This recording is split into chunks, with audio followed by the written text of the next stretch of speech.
This week on the Baseline Podcast, Josh and I break down many crazy spring events that are happening, everything from the NFL Combine to a big UFC match this weekend to the Arnold Schwarzenegger Classic. I think I'm saying that right. And then even all the way to spring training baseball and the most controversial thing, which is the pitch clock. All that and so much more coming up on the Baseline Podcast. Hey, everyone. Welcome back to another episode of the Baseline Podcast. I'm Ben, that's Josh, and we are here. It is March. Well, as we're recording this, I mean, it's been a March when you're listening. Anyways, it's March, okay? We're in March. It's March, and you know what happens in March, Ben? Baseball. I'm kidding. Madness. No, madness. Of many categories, which we will talk about a few madness. A lot of madness going on to kick off this March 1st is the day we're recording. It might be March 3rd or 4th by the time this comes out, but I will say, though, Josh, the one thing I love about March is that spring's supposed to be here. But I forgot, you live in Ohio. I live in Hungary, which basically means that spring won't show up until like May. We've been dealing with some 50-degree days, which has been nice. But then report is snow this weekend. So because it wouldn't be Ohio without snow in March. It just wouldn't be Ohio. There's a couple exciting things happening this weekend too in sports, Ben. That is true. We got John Jones returning to the UFC. John Bone Jones against Cyril Gane for the heavyweight title fight. We also much less popular XFL, of course, but also the Arnold Classic bodybuilding. That is Josh's thing right there. That's it. That's more my scene. Yes. So I mean, obviously, William Bonek, Sean Clardia, Nick Walker, guys like that are competing this weekend. It's not one of the biggest shows in the sport of bodybuilding, but it's like a lot of the young up and coming guys that could maybe be potential Mr. Olympias down the road. So those are always exciting for those reasons. Maybe Ben will be there someday. It already looks like he's on his way. Don't think I've actually benched something since like junior year of college. So, but I will say though, Josh, you've been to the Arnold. We can start with the Arnold because that's just, I think, a nice little segue into things going on this weekend. How many times have you been to the Arnold? And explain to the listeners, because I think a lot of our listeners are, football guys or basketball or baseball, maybe soccer, maybe some other sports, maybe fighting. But Arnold is so, I think, out there if you're not in that niche, however you say it, niche. Yeah. So explain what it is and then like why it's such a big deal for those that are around the sport. So everybody I think is familiar with Arnold Schwarzenegger. Of course. Got his, I guess, career started in bodybuilding, eventually got into the acting scene, then moved into government over in California, and now he runs this fitness expo. It happens in Columbus, Ohio every year. Just so funny. I guess he's a big fan of Columbus, Ohio, dude. So that's why it's kind of there. But there's fitness expos that happen all over the country. I know Texas has one, California has one. There's one that goes on in Florida. But the thing that's cool about the Arnold specifically is, I guess, the bodybuilding competition attached to it. It's like I said, Nick Walker won it last year. He'll be looking to defend his title again this year, as well as a couple other younger up-and-coming names. So in addition to, I guess, getting to go around the expo center and interact with a lot of different supplement companies and other people in the fitness industry, you also get to experience that show, as well as many other sports competitions that are going on. There's powerlifting meets. I believe there's a judo tournament and even some more out there kind of things like that. But just a big collection of, I guess, random amateur sports. So everybody can probably find something there that they like. But obviously, how many times have you been there? Shoot, I think I've been there 4 times. This might be the 5th. 4 times. So are you going this weekend then? I will be there on the Sunday, the last day of the weekend. So I'll actually miss the bodybuilding show there. But so basically, it's just the way that worked out that Sunday's the only day I can go. It's the Fifth and Goal podcast meet and greet. So if you'd like to show up, yeah. I'm just kidding. We don't schedule those things. Honestly, Fifth and Goal, man. Fifth and Goal. They cover all things college basketball now. They do. They literally cover everything. No, but it could be a good old Baseline podcast meetup. I mean, if you see Josh, don't be afraid to say hi. Tell him why Ben should not talk about fighting or bodybuilding or anything like that too. Yeah, that's a combination as well. But no, Josh, I think it's interesting because obviously growing up in Ohio, we hear about it all the time. Like, you know, that growing up at school, like there's at least one kid in your grade that would go to it every year. Like I knew at least one kid in my grade that would go every year. Like it was just one of those kids that his dad was around it, or, you know, uncles or cousins or whatever, and you just go to it. And being in Columbus, you always heard about it, obviously. But it is fascinating, and I would encourage you guys to check it out. I mean, there's guys that literally could bench me with one arm, maybe curl me with one arm in that. But Josh, that's not the only crazy thing going on. I know you mentioned the fight. Do you want to move into UFC? It kind of goes together. Do you want to move into the UFC fight? Give our thoughts on it. Yeah, we can kind of do that. So Cyril Gane, I believe right now, since Francis doesn't have the title anymore, Francis Ngannou vacated that. So now this fight between Cyril Gane and John Jones is for a shot at, I guess, at the belt.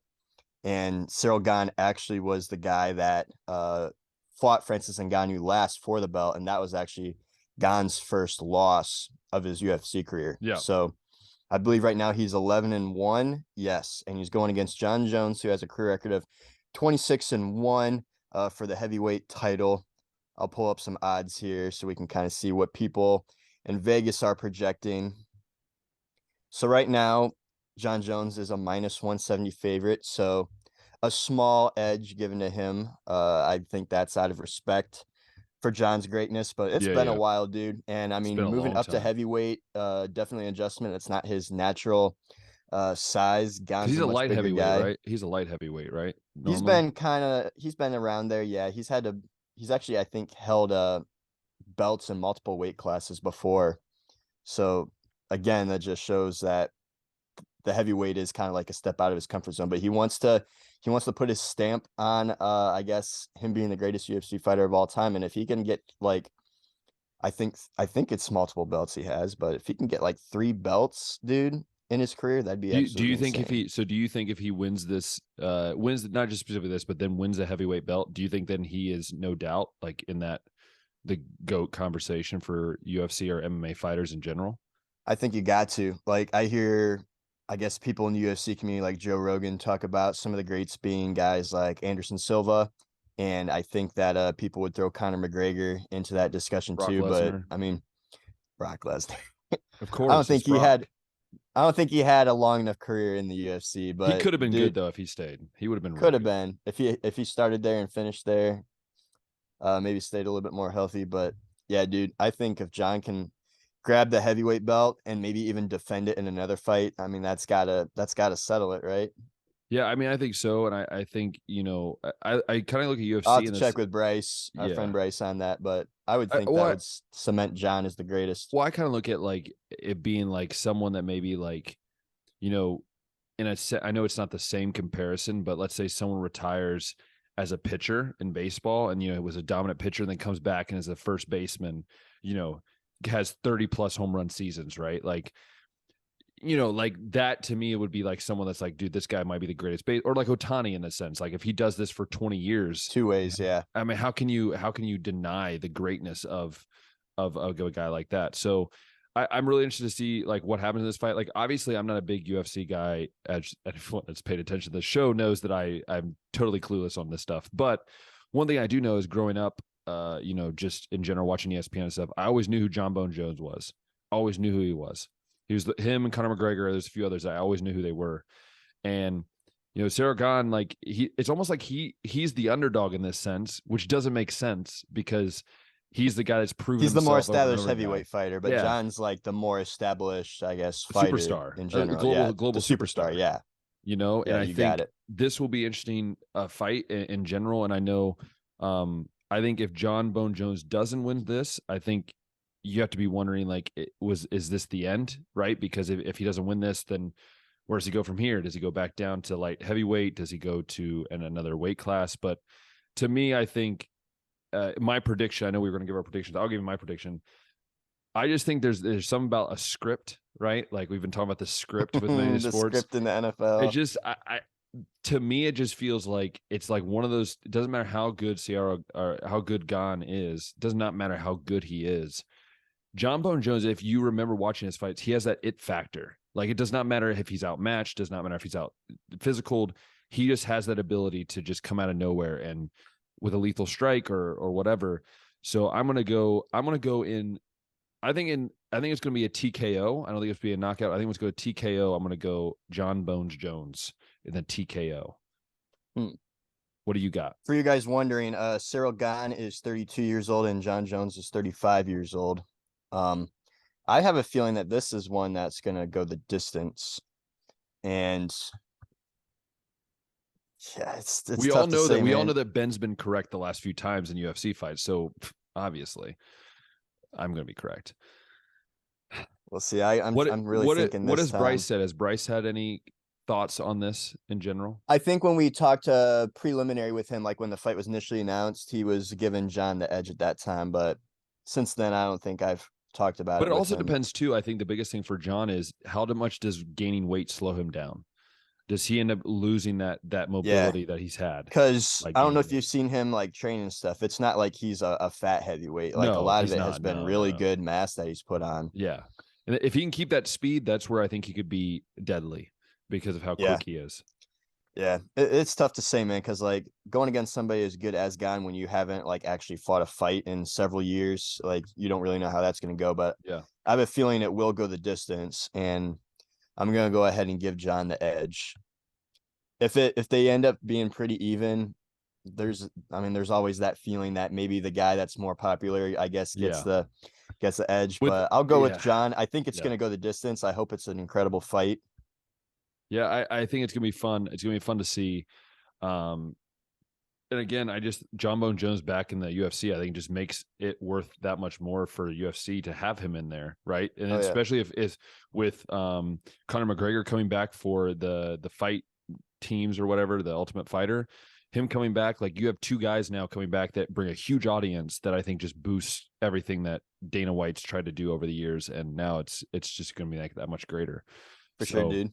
Yeah. Kind of connecting John Jones and the Arnold too. The first time I went to the Arnold was 2017, and John Jones was there at one of the company's booths, and I got a picture with him and a signed photo. And that was before I even followed the UFC, but I knew who John Jones was because he was a big enough superstar. So basically like we're personal friends with John Bones Jones. So John, if you're listening, because personal friends, you obviously listen. You can come on any moment. Can you see that photo? Oh yes, I can. Also, he looks wow, he's not as tall as I thought because you're short. I think he's like just over 6 feet. I'll get that. I thought he was bigger. I thought he was like 6'4". I always thought he was a bigger dude, like taller wise, not big, but like just tall. Yeah. So he is like 6'2", 6'1". Oh, 6'4". That's what I thought. I thought he was, man, you grown or you shrunk. Maybe you shrunk. Maybe credit to me. Credit. What boots were you wearing at that time? But no, I think it's gonna be a great fight. But it's a great time because it's springtime. We have, blood. I'm just kidding. No, springtime is full. It's full of flowers and everything. But you know what? Also, springtime is for, Josh, baseball. Because we all know, we talked about baseball. We talked about it last week. I think we talked about spring training was going to start. We were going to cover it. Yeah. Now, Josh, we've had the most interesting spring training already. Gavin Lux tears his ACL. We've had just running the bases. Yes, I watched the video and was like, "What the heck happened?" We've had a game end with no umpires. We've had chaos happen with this new thing called a pitch clock, which you'll hear my thoughts on that in a second because I'm furious as a former pitcher myself. And then we also have a batter counter clock thing, which is also annoying. But there's a lot of things going on. So, Josh, where do we want to start? And we'll go from there. Man, we can start how the Reds are sucky, by the way. The Reds still suck. I watched them the other day. They're terrible. Why don't we start with the pitch clock? Okay. Because it's definitely impacting games already. Yes. Like, we're seeing games end in 2.5 hours. It's weird. Whereas I don't know what the average was before, but games could definitely go over 3 hours. Maybe 3.5 at the most. So you're shedding, like, at the very least, a half hour off games. Yeah. Even games that have, like, 15 combined runs scored in them. Yeah. Like, that quick. Yeah. And like you said, we've seen some games kind of end weirdly with that pitch clock. There was a game already decided, bases loaded, pitcher, I guess, delayed, and the umpire awarded the batter ball 4, which brought in the winning run, which was, it's like, man, imagine if that happens in like a playoff game or a late regular season game that could decide the final wild card or something like that, the implications that could have. And I've seen some people say maybe they should just like eliminate this for the 9th inning, like have the pitch clock be good all through 8. But to me, it's like runs can come in any inning. So it's like you might as well do it all, or you might as well do none of it. Yeah. And it appears so far that the impact is definitely there, and it seems like not a lot of people that I know are a fan of it. Yeah, and do you want to know my thoughts? Because let's hear your thoughts as a pitcher, Ben, and how it took you 60 seconds to get set for each pitch, and 15 seconds just isn't enough time. It never took me 60 seconds, but I definitely took more than 15 seconds. Like, I'll be honest with you, like the fact that I have to get a signal from my catcher, right, and then come into my whatever my form was, right. See that right there is like 8-9 seconds. The windup can be 2-3 seconds. That's what I'm saying. So you're basically telling pitchers to fast pitch it, right? We've seen Johnny Cueto do it before, where he just grabs it, steps, and throws, right? That's basically what you're telling pitchers to do. What about some of these guys? I'm thinking like the old school guys like Daisuke Matsuzaka, who took like 30 hours to finally throw a pitch. When he's like in his motion, he just stands there and then throws it, right? Or I'm thinking about Jonathan Papelbon back in the day when he used to stare at the catcher for like 7 hours, right? And I'm not saying that I'm not for speeding up the game. Like I've never been against that. It's the same with football. Like I just think there's some rules that are just stupid, right? Like we talked about college football last week. I think there's just some rules that are dumb. Like they shouldn't, like if you're going to do a pitch clock, okay, then do it 35, 40 seconds. Don't do it 15.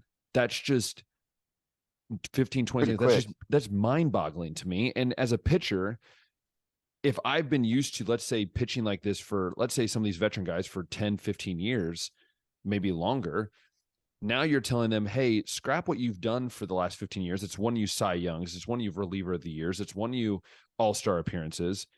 And let's, let's do all this. You know what I'm saying? Like, or let's, all these different things. To me, it's frustrating because I think you're going to have pitchers that are going to complain about this. You're going to have hitters that are going to complain about this. Like, I don't think a hitter can't. Yeah, because hitters can be at fault too. Yeah, and they can't say time. Like they're not allowed to say time, which I think they're not getting granted time. Yeah, that's not equal. So my ultimate opinion is, if you're going to do it and make sure everyone follows it. Do not have these like weird rules. But if you're not going to do it, then don't do it at all. Like just test it. I think you maybe should do one more year of testing. So like do it in the spring training, then do it in the minor leagues and see what happens, make tweaks before you start implementing this into big game 7s or game 5s, or these big opportunities where, let's say, a pitcher takes 15.65 seconds and then costs him a whole series. Those are my opinions, though. That's my thing. It's like the Super Bowl. Everybody hated that the Super Bowl is essentially decided by a defensive holding penalty, right? Imagine if a playoff series gets decided by 100% a clock violation. Nobody's gonna like that.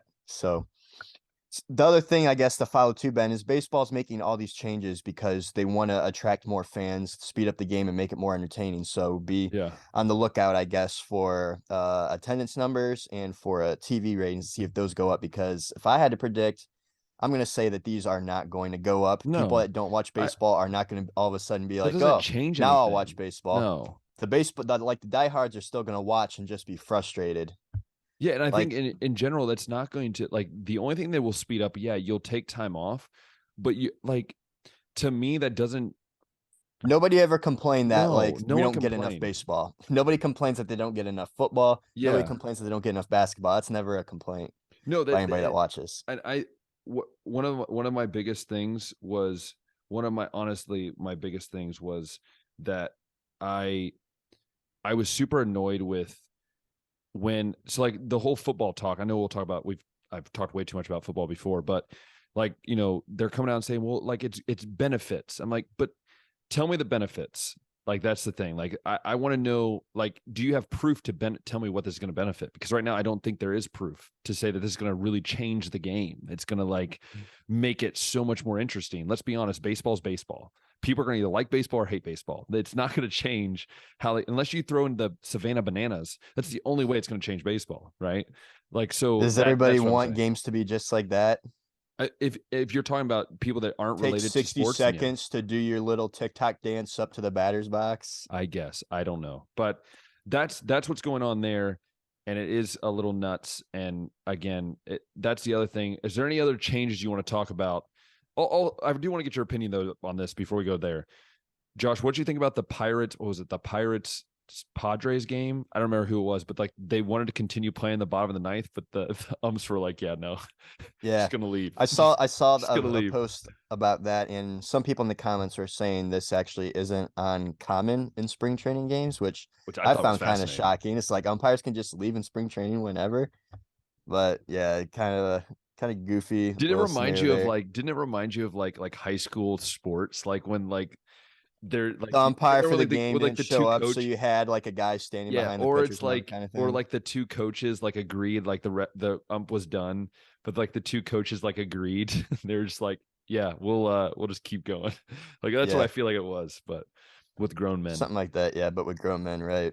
What else is happening in the spring here that you want to talk about? Man, we aren't done talking baseball, Ben. We got to talk about the initial news that Manny Machado was going to opt out after this season, and then signed an 11-year, $350 million extension in response by the Padres. I think Manny was seeking out a 10-year, $400 million deal. Yeah. But the 11-year, 350, I guess, was enough to keep him around. Yeah. The Padres have been spending big money, man. Right now, Manny's still considered a top 10 player in the league in my book. He's 30 years old right now. He's been doing it for a while. I guess the initial, knee-jerk reaction is, man, you're going to be paying him like over $30 million when he's 41 years old. Joey Votto contract. That's what it is. The Joey Votto contract. But I think you can get 5 more solid years out of Manny, to be honest. I think more than that. I think more than that. I'm saying at least 5, because you also got like the DH rule in the National League too. So if he does get to a point where it's like he's a liability on defense, you can just move him to the bat. Yeah. But that's a big deal to Manny. That's a big deal that they've sent out to Fernando Tatis. And I imagine they're going to also shell out a huge extension of Juan Soto sometime soon. Yeah. The Padres are taking big swings, man, and hopefully they get a ring out of it in the end. This is the thing, though. We've learned about the Padres. They've been forking money over, but it just hasn't turned into like anything right now, and nothing yet. They've been a playoff team. They've been winning more. Like they've been a bottom feeder in that division and in the National League for quite a long time. Since Tony Gwynn left, I think. Really, since Tony Gwynn was retired, is very long time. Yeah, good. But you can't say there's a lack of effort in the Padres organization. No, I mean, if you look, I think it was like they spent $800 million this offseason, and then like there's like 8 teams that spend which the Reds are in there because obviously we spent zero. Right, we literally spent zero. And I think for me, honestly, the Manny Machado thing's interesting because I remember when he first came up, and this was like the guy. Like this was going to be the next Derek Jeter with a bigger bat. He was going to be the next like perennial all-star all the time. Him and Bryce Harper are going to battle it out over the years. And I still think he's that good. Like if you look at his numbers, the last 2 years have been almost identical, like literally almost identical. Like if you look side by side. I think the one thing I worry about him, though, is now you're starting to get all these talented guys. Like, what are you going to do with Tatis when he comes back? What are you doing with Machado? What are you going to do with all these younger guys you have coming up? And I think at the end, I think you give him, like you said, I think 6 years, and then I think he'll move into either a DH role or he'll be like a second baseman role, just something where his body will be able to handle, if you know what I mean. So I think it's going to be interesting to see. The question is, how much money are they willing to spend? I know they've been talks about, because of this kind of deal, that there's gonna be a salary cap in baseball. And I love the union guy was like, yeah, no. Tony Clark said absolutely like, not. I love it, dude. Like finally there's a pro sports that should just say whoever has the most money can just shell it out. Like it's honestly, very capitalist of baseball to be that way. And yeah, so it's interesting. I guess it's good for the Padres. But I will warn them. I'm warning you, Padres fans. If you get to like where you are with the Tigers and the Reds are at right now, with 2 old dudes that are making $30 million a year and just sitting and doing interviews every week, like Joey Votto interviews, like, yeah, I know we got to be better. We got to be better with the fans, and the fans, they deserve better. I'm like, yeah, well, how about deduct some of your money you're making because you're not playing? How about you get paid $15 million? Yeah, let me remind you of some of those other moves that the Padres have been making. They added Nelson Cruz. Oh, I forgot about Nelson Cruz. He's like, what, 50 now? Is he 50 years 42. old? 42. He's old. They added 37-year-old Matt Carpenter. They also added Xander Bogaerts. Oh, I forgot Xander. Geez, what is he going to play? Second base? Is he going to play second? So I think when they initially made that move, they were talking about when Tatis does come back that they're going to move him to the outfield.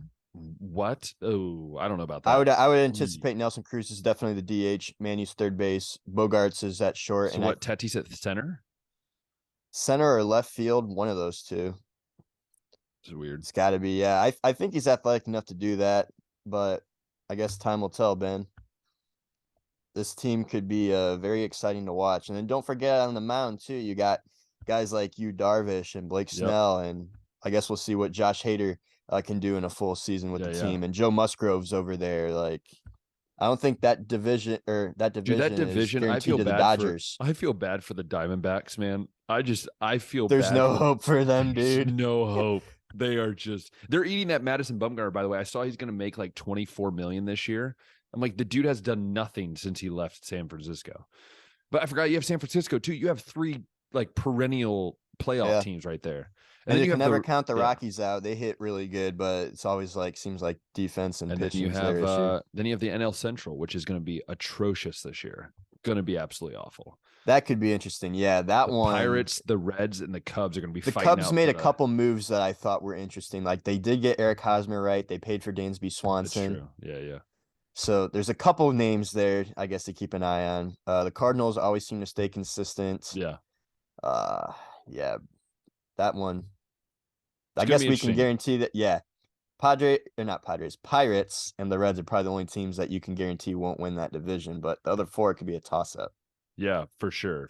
And then that National League East, man, the addition of Trey Turner and Philly is going to be and to think about the AL, I know you wanted to talk about Shohei Ohtani and some possible destinations before we move on to the NFL. And I know we're going to talk about some NFL stuff here. That's going to be a bulk of some stuff here, but Shohei, man, like it looked like the Angels were trying to trade him, but they just signed him to like a 1-year like arbitration kind of situation. And I guess he's going to be a free agent at the end of the year. And his agent has seemed to indicate that they will look elsewhere. So would you be willing to trade for Shohei Ohtani if you were a borderline contender?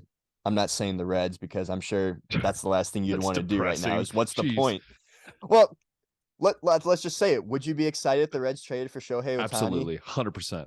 I would take Shohei Ohtani in a heartbeat just to bring some excitement back into Cincy. Just some excitement because I looked at our starting rotation. I know like two names. I literally know 2 names of the starting rotation. Okay. Like I know some people in that position. It's like if you're trying to rebuild, you don't want to do anything to screw up the rebuild, but I'm just it does give you one guy, I guess, to watch and put butts in seats. I would say this is my thing. I think with Shohei, you don't know what the man's thinking. If you've listened to any of the rhetoric out there, like he is so reserved. He does not talk about what he's going to do. You have no idea where he's going. What does he want to stay on the West Coast because he's from Japan? Does he want to go to the East Coast where we know a lot of Japanese players have went in the past? My gut feeling says that he stays somewhere on the West Coast.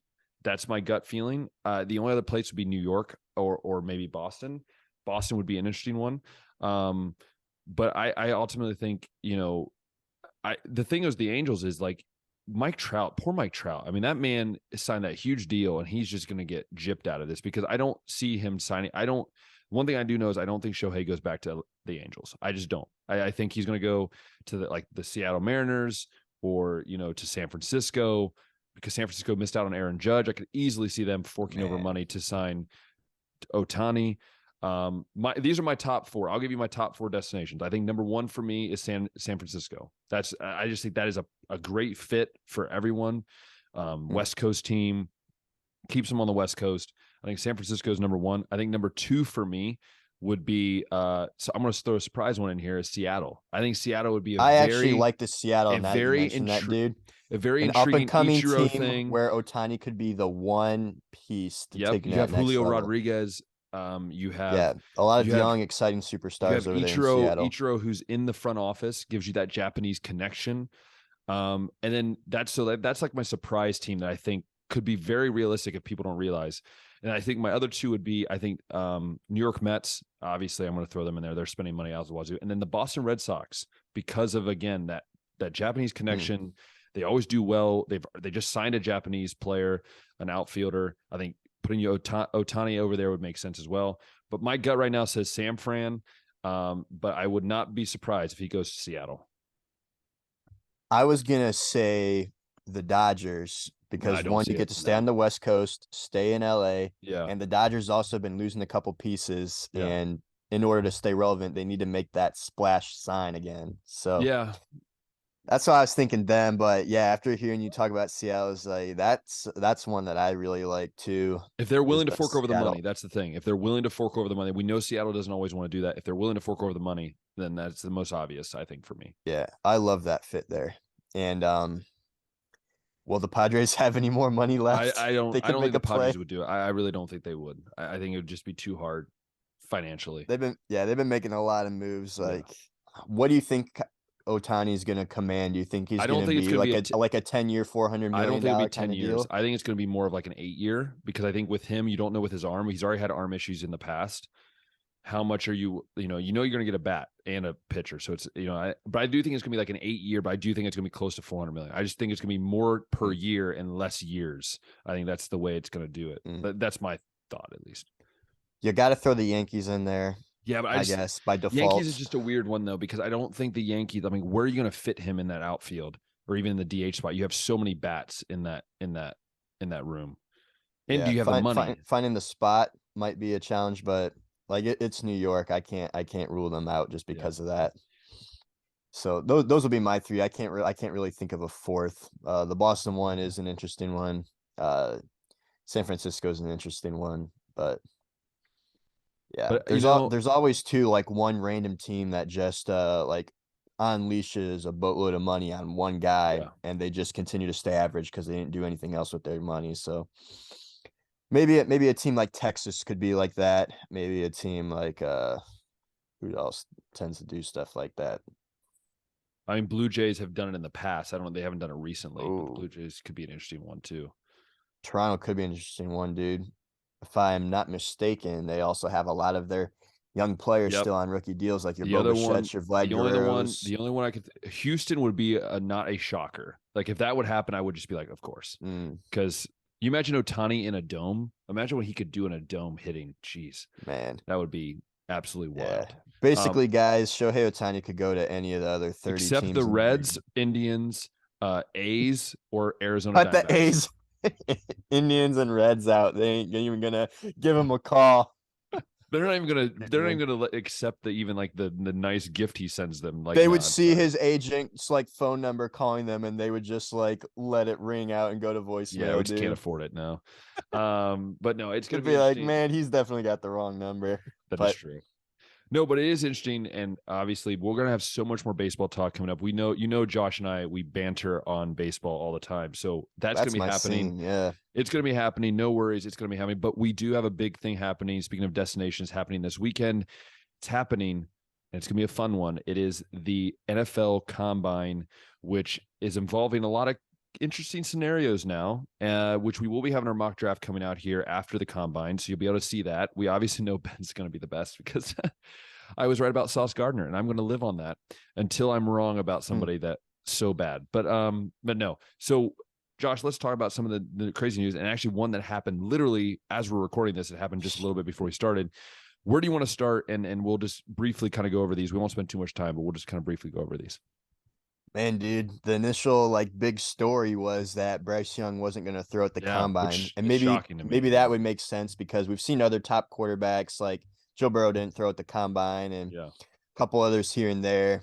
I guess when you're going against big arms like C.J. Stroud, Will Levis, Anthony Richardson, like you could look like the fourth of like the four there. So it's like don't put yourself in a bad position. Just throw at pro day. That kind of makes sense. But then we get this breaking news of Jalen Carter. Man, dude, months ago, Todd McShay had a report saying there's very nonchalantly that Jalen Carter had character issues. I think we know why now. And now I think we know why. Everybody owes Todd an apology because Jalen Carter has a warrant for his arrest for his involvement in the crash that killed a teammate and a staff member at Georgia. They're wording it in a way that makes it look like he was the driver without saying he was the driver. So I just want to point that out, but it's not looking good, Ben. Jalen Carter, potential #1 pick. I I do want to say this. Tanking, maybe doing some jail time. I do want to say this, though, that makes this interesting, is that it's coming out now, Josh, that all of a sudden, this thing that happened a month, 2 months ago is finally coming out. Wait, after the playoff games, after they won a national title. So Kirby, just a question, Kirby. I know maybe you have nothing to do with it. I don't know. I'm just saying, why is this the similar situation as we had at Michigan with the other guy? I forget his name. Mozzie Smith, that happened after the Ohio State game, after the Big Ten championship game. It's just interesting to me. So I don't know. Josh, I get your thoughts on that, because I think it's very interesting. And I feel like this should also be consideration for the NCAA, is like, did Georgia hide this? Was Georgia open about this? Like, again, I'm not here accusing anybody. I don't want it to sound like I'm accusing Georgia. I'm just saying, like, it's very interesting to me that this is happening, and you're saying that no one knew about it for this amount of time. Seems very a stretch for me. We knew that the guy died. We knew who the staff member was. Why they had to have known who the driver was, right? Exactly. That's what I'm saying. Yeah.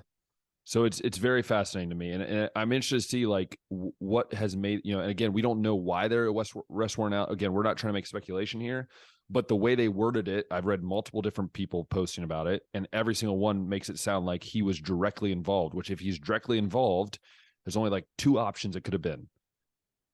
That's about it. There's not many options that would have said anything. So that is very fascinating. Again, we don't know how this is going to hurt his draft stock. I bet it's going to.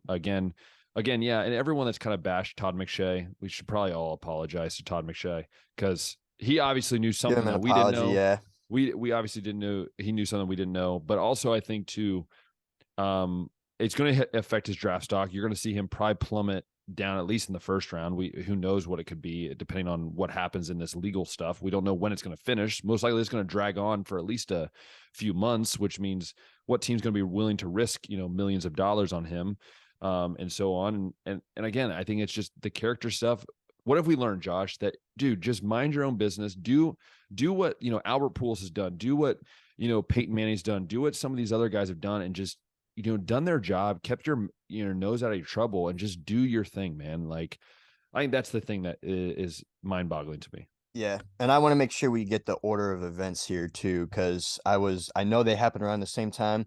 The crash actually happened just under a week after the national championship. Okay, just under a week. Okay, just under a week after. Okay. Yeah. So just to avoid any confusion there, the crash didn't happen, and then Jalen Carter, I guess, being protected, gets to play the national championship. It's all again But still, if Todd McShay is saying character issues, there had to have been, I guess, some other things that would make you think that he's just, I guess, reckless driving, and possibly, I guess, is the reason that a couple those people over at Georgia aren't alive anymore. But and again, nobody, that's potential jail time. I don't think anybody's going to want to risk millions of dollars on their number 1 pick that way. We've seen even just small things like Laramie Tunsil, that one photo of him smoking with the bomb getting leaked, and he was being talked about being a number 1 pick, top 5 pick, and I think he sunk all the way to like either late first round or early second round or something like that. So, and I think, again, Jalen Carter is that this year's Laramie Tunsil. And that's the thing. We're not saying here, like, I want everyone to be clear. Like, I want to be clear. Like, again, we're not saying that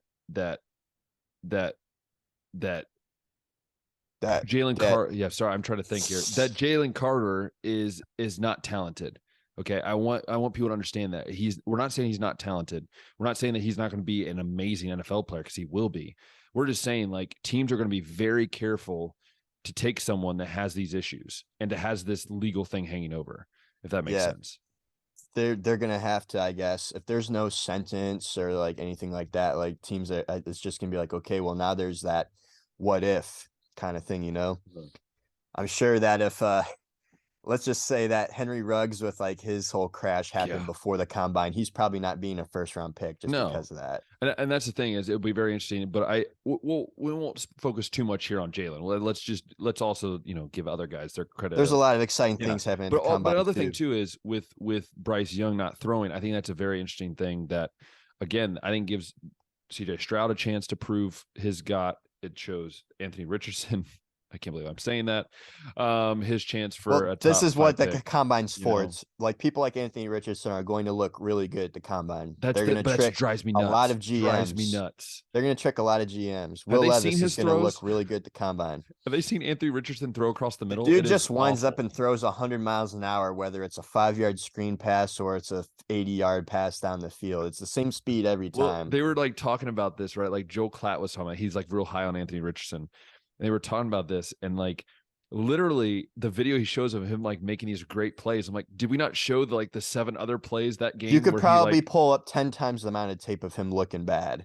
Oh, I know. And like there was one of like him like rolled out. He made this cool move and throwing the ball like 25 yards. The one where he field. jumped and faked pass against Utah. People keep showing that. I was like, as dude, if that's going to be a thing in the NFL, like that you can get away with. And I get it. He's fast and speed. Like I will give credit to Joel Klatt. Like he did say it's going to be 2 or 3 years before we see like if anybody can unlock it. But the issue is if he spent this long at Florida and no one's unlocked it at college level, like what are you expecting? Again, so I think it's gonna be interesting. Again, we won't give our top quarterbacks in the draft. Again, you'll kind of see that when we do our mock draft. I think we both have the top 2 are pretty similar for both of us, and then the rest is just kind of like mush. It just kind of goes together with whatever. Because obviously Will Levis and putting mayonnaise in his coffee, obviously going to be one of the top of my boards for sure. That should be an automatic 6th round pick right there for a move like obviously, that. It should be. So, gee whiz, dude. What are some of these other stories we want to talk about the combine before we kind of wrap up with college basketball at the end here? I don't think there's been any other big storyline, but who are some of the athletes, I guess, that you're excited to see? Like, are you excited to see someone's 40 time or someone's broad jump, or how high like someone else jumps or something like that? I think I'm interested to see what Jackson Smith and Jigba does, because he right now is getting a lot of crap thrown at him, and there are people that project him as the 6th best wide receiver in this class, which I think is just mind-boggling to me. Like, okay, maybe 2nd best, right? I'll be fine with that. But you put him at 6th best. What that man did in his junior year, by the way, with 2 first-rounders on his team, I did that to me. I think he's going to have a lot to prove this weekend, and I think he's going to prove a lot of doubters wrong. I think he's going to run sub 4.44. He could even be sub 4.3, depending on how fast he runs. Show that hammy is okay. And I think he'll maybe give a little hammy pat down at the end, be like, hey, it's all right. That's one guy. I think I'm interested to see what Dwan Jones does. I mean, a lot of people are now predicting him to go in the 1st round. I mean, the dude is a freak. I mean, we've talked about him before. I'm interested to see what his 40 time is. And I know that's not a big thing for linemen, but it does show his quickness in the sense of his burst of speed. I'm interested to see his lateral movement. Like, what is it when they put him through these drills? But then a guy that I'm interested to see is I forget his first name, Johnson, I think, from TCU, wide receiver. Xavier and not Xavier. That's Ohio State. Yeah, Quentin something. Quentin Johnston. Yeah. Quentin Johnston. Yep. Yeah, I'm interested to see what he does. Again, I'm really high on him. He's one of the guys that I'm higher than him than I am Addison or any of these other guys. I think he's going to be a freak to deal with in the NFL. So that's probably, those are the 3 guys that I'm really looking forward to see what they do. Obviously the quarterbacks and stuff too, but those are my 3 guys. What about you? What are some guys you're gonna pay attention to? I'm excited, I guess, to see what Jalen Hyatt runs. Everybody's saying that if there's anybody in this class that could beat the 40-yard dash record, it's Hyatt. I don't know if he's quite 4.2 fast. No, I think he might be 4.3 fast. 4.3, but yeah. That'd be my bet for, I guess, the fastest receiver. But other than that, dude, yeah, I guess see if Dwan Jones can parlay, I guess, what he did at the Senior Bowl into the combine. Does he run sub 5? Does he run sub 5? Do you think he at 6'8", 360? Do you think he runs sub 5? Man, I mean, we saw Jordan Davis run sub 540, dude, and that was a rarity. Yeah. So I think it's like 5'1". I think he runs about a 5'1" or just under a 5'1". I think it'll be in the low 5s. Yeah, that's tough to say, man. He's a big dude. Big dude. I guess I'm excited to see. I don't know if if he has said what drills he's doing, but I guess to see how Will Anderson performs too. Oh yeah, that'd be an interesting one. Yeah. We didn't get to see how Chase Young performed at combine because he was one of those guys that also sat out of that, and I think Will Anderson's one of those other freak pass rushers where it's like, I'd love to see what his broad jump is. I'd love to see what his vert is, what he runs, what he benches, and things like that.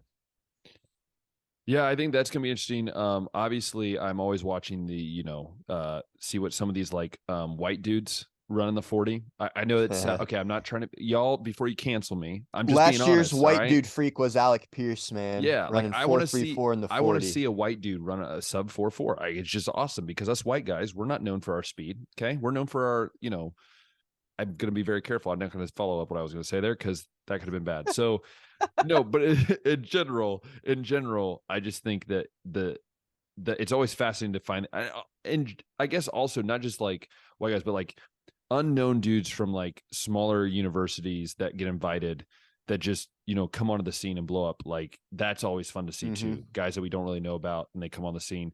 But my favorites are pro days. Like I love watching pro days because that's more where you get to see the more of the, I think, specimen that they can be, because it's less broadcast. It's more of just, hey, you go out and do your thing. Yeah, pro day. I mean, there's a little bit difference of the combine. Yeah. Like at the combine, you're doing very cookie cutter kind of things. Like you might be throwing 3 different passes, whereas at pro day you can throw any kind of pass that like the scouts want to see you throw. You're also with your teammates, so it's like, I guess, a better setting with guys that you have chemistry with. Just like in the NFL, you're gonna have chemistry with the receivers that you have with a lot of reps. Whereas at the combine, you don't know how fast those guys are. You're just kind of throwing to them for the first time. So that's also kind of a little bit of a challenge there. But pro day is always what I've paid attention a little bit more to. But combine's good, I guess, for just seeing if what you see on film matches up with what you're seeing, I guess, with them in tights, I guess. That was a good one. I did not see that one coming. But you would say that they can that they can almost catch the ball as frequently as Joe Biden can walk stairs. I'm sorry. That was my going through the gauntlet there. Yeah, that was my bad political joke of the day. But no, moving on. We're going to finish today's show by talking about college basketball. And Josh, Ohio State finally won a game. They broke the streak. Snapped their 9-game losing streak against one of those teams that I don't think you thought they had a shot to beat either. Oh no, I said they were going to lose to Illinois, and they beat them. So I don't know what happened. Did you see the poster, by the way? They're gonna Saw the poster. Did you see? Yeah. Did you see what I put on our story? I don't know if you guys saw this, but on our story I said it was like, I guess they're giving away 1,000 of these posters of Sensenball dunking on the Illinois guy. And I said, this is the only excitement that can be brought at the end of the year. It's just giving away posters of a posterized dunk. So it'll be interesting. Ohio State has 1 game left. Obviously, they're not going to go to the postseason, but I mean, they'll have a Big Ten tournament. But that is fascinating. What's going on? Another thing that I think we need to talk about is former Cedarville alumni, Carrie Hoffman with the Wright State women's team. They finished a pretty. It wasn't a great year. They finished, I think. Well, they finished the regular season, I think, is 7-23, I think it was, but they just won their first tourney game yesterday, which then means, as you're listening to this, it's already happened, but they're going to face the number 1 seed in the tournament in Horizon League. So maybe they'll be Cinderella, a really dark horse to win it all, but no, I don't think so. But just congrats to them for pulling off a pretty big upset. But any stories in college basketball, Josh, you want to touch on before March Madness kicks off and we finish today's show? Kansas won the Big 12 regular season. I think I watched them do that last night. So Kansas is looking good too, dude. North Carolina's looking good. They got a big win. They beat Florida State. They're ending the season against Duke right now. They are 19-11, so they're still really on like the border there, dude. Like if they lose to Duke and they lose like their first game in the ACC tournament, they're looking like with a 19-13 record. I don't know if that's good enough for them to get in. Yeah, so this win, they lost to Duke the first time. Duke's 22-8, so they're nothing like super spectacular either. But this game is going to be at Chapel Hill. Hopefully, the Tar Heels can end the regular season on a high note and maybe find some momentum to go into the ACC and get us a couple more wins so we can be a little bit more convincing of an add to the tournament. Because, man, dude, this season's just been, I mean, not as bad as Ohio State. Yeah, I was about to say, like, just stop to act. But it's like when you had number 1 like national championship aspirations, and then you're now like just, I guess, trying to get into the tournament still. It's like It's a little different. Hey, I just want to point out Ohio State's not completely out of it. If we win the Big Ten tournament, I'm just saying it's an automatic bid. Yeah, there's a chance that Ohio State with an under 500 record can make the tournament. But that's Terry Dumb and Dumber. You're telling me there's a chance? Chance would be a strong sense of the word. But no, I mean, Ohio State women's basketball team is going to make the tournament, so I'm at least got one team in the fight to root for. And then, are you going to watch all the Ohio State women's basketball games, Ben? No. If they make it to like the Sweet 16, we'll watch a game. But no, I will say this though, is that Liberty, by the way, I do want to talk about college basketball because Liberty, their point guard, McGee is his last name. I forget remember his first name. He just now is number 2 all time in 3-pointers in NCAA history. That was very fascinating. A guy from Liberty who is just racking it up. I mean, he's also like one of the top scorers in NCAA history as well. So who knew a 6-foot guard from Liberty could be one of the best players to ever play? Who knew? Any other stories here in NCAA before we finish her up? Right now, as it stands, Houston is the number 1 team in the top 25. Right behind them is Bama, Kansas, Purdue's UCLA, Purdue. Do you think that anybody might overtake Houston, I guess, for that number 1 overall seed in the top 25 as we're approaching the end of the season? Not really, because I think Houston plays an easier conference, and I don't think there's gonna be a team. I mean, Alabama's kind of been weird, and right now they have that issue with their Christian Miller. I mean, we don't know what's going to go on with him. Brandon Miller. We don't know what's going to go on with him. So that's also up in the air, and that weird introduction, which the coach said he had no idea about. They knew about it, but I guess they didn't see how it could be interpreted as like what's going on right now, and that's what your response is. Ridiculous. They said that it was like he was being cleared for takeoff, which is so dumb. Like, that's not anything what he meant. Like, that's not anything what he meant. I think anybody. That's what I guess. That's how they told the coaches, and the coaches was like, "Oh yeah," and then that's a great idea. Yeah, that's awesome. That's stupid. Oh no, I think Bama could still win the SEC, dude. Right now, at least the only top 25 teams from their conference are Tennessee and Kentucky. Texas A&M too, but winnable at least. Kansas, I think is going to have a tough time coming. Yeah, Kansas will have a tough one. Yeah. I think you always got to do a Gonzaga. Texas. You also have Zags. You have Gonzaga still out there. Zags will probably win their tournament for like the 30th year in a row, or however many times they spend, then exit in the Sweet 16. Like this always. This is my thing. Gonzaga, can they just join a conference like actually as competition for once? Like a real conference. Like a real conference, yeah. Like one that actually compete. I love hearing Jake Crane talk about Gonzaga, and he's like, "You guys have like the parents work the concession stands. You have volleyball lines on the court. Like you don't actually take basketball super seriously yet." You're playing like against other schools, JVs. Speaking of the Cranes, by the way, hats off to was it Blaine that shaved his head? Hats off to Blaine that shaved his head. Dude, I saw the photo on Twitter. I thought it was somebody else. Like, I wonder who the bald guy is. Yeah. And then it's like, oh wait, it's Blaine. So Blaine, if you're listening, we'd love to have you on and talk about the shinery now you got on your head, the nice little shiny, Mr. Clean. But can we nickname him Mr. Blaine instead of Mr. Clean? Mr. Blaine. Mr. Blaine. Oh geez. He'd hate me for that right now. I don't like that. Yeah. It's a little uncomfortable. No, but everything's going crazy. March Madness is around the corner. Again, let us know in the comments if you would like Josh and I to do a bracket challenge. We can kind of do one. We can do a baseline podcast group one on ESPN as well. So let us know. I know Fifth and Gold did it last year, and it was really awesome to do that. I was a part of that one. Maybe we can do one this year as well. But let us know. I mean, obviously, Josh is amazing at this because both of our brackets last year were so bad. Ours were so bad last year. That was one of my worst ones, dude. We were taught every time I would message him like, dude, another one down. Just they kept marking them off just as we go Final down. Fours. Yeah, I think I might have had 2 Final Four teams lose day one, and then I had one that actually made it all the way. Yeah. So it is nuts, but we do appreciate all of your guys' support. Again, we will have our mock draft coming up after the combine. So the combine happens this weekend. We'll have our mock draft coming out. We'll give our thoughts and everything on that. We'll also have obviously March Madness predictions, things like that will be coming up. And then of course, baseball, because Josh, it's baseball season. Now they're going to get annoyed, not because it's football, because I know people are going to annoy if we talk about football all the time. Now we're going to annoy people because we talk about baseball all the time.